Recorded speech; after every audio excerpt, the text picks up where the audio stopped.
To help us understand the global stakes of the impasse at the Strait of Hormuz, especially its impact on the deepening humanitarian crises, we're joined now by Jorge Moreira da Silva, Executive Director of the UN's operational arm and head of the UN Task Force on the Strait. Thanks for being here.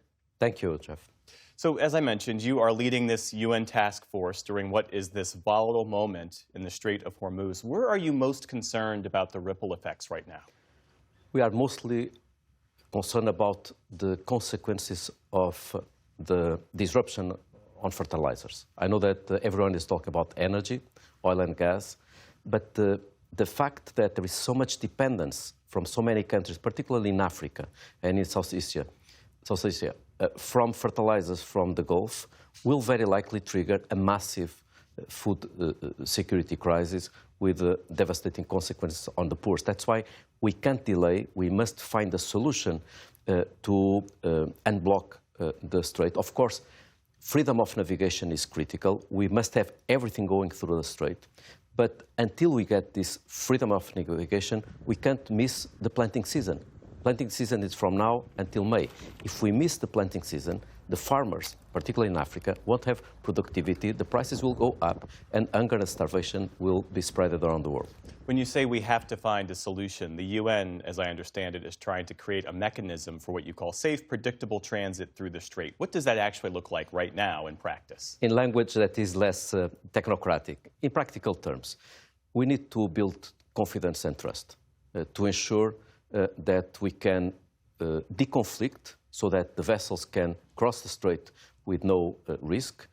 We must monitor and verify to ensure that the cargo that is loaded is fertilizers and related raw materials, and we need to track the vessels and report.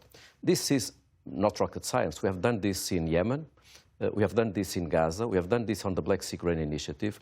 It's something that my team is already ready to put on the ground. What are we missing? We are missing a political deal.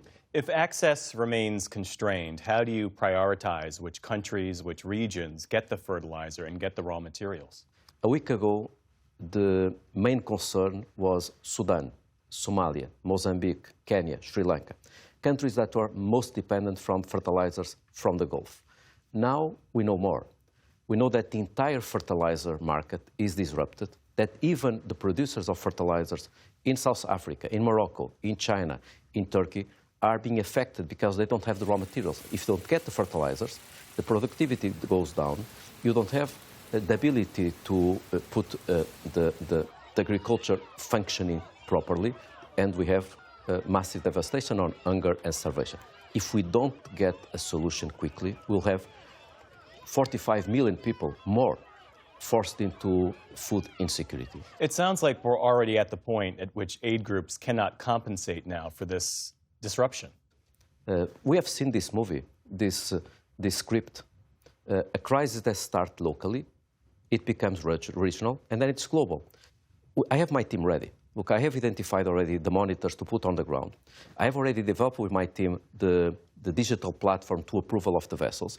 I can in 7 days, my team can in 7 days put everything functioning. We just need a political will. From the humanitarian crisis in Gaza to this crisis now we're talking about connected to the Strait of Hormuz, is the international community moving with enough urgency? We are living in the worst consequences, in the worst conditions ever since the World War II in terms of conflict. 1/4 of the people in the world live under conflict.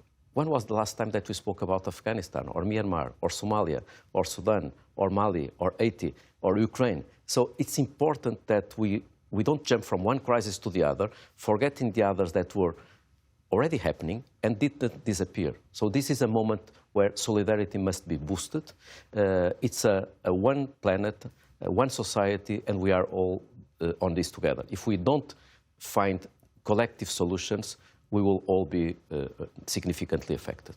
When you say you have a team ready to move right now, what really can the UN do absent a deal between the US and Iran and Israel?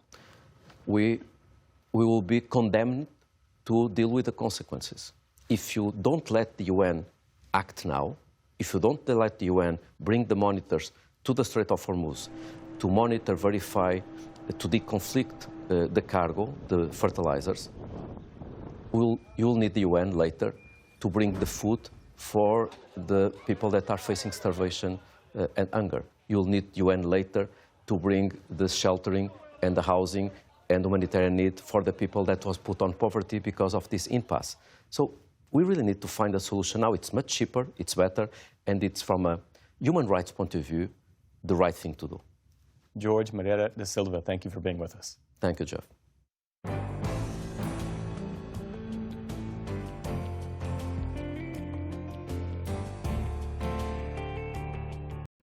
Support journalism you trust. Support PBS News.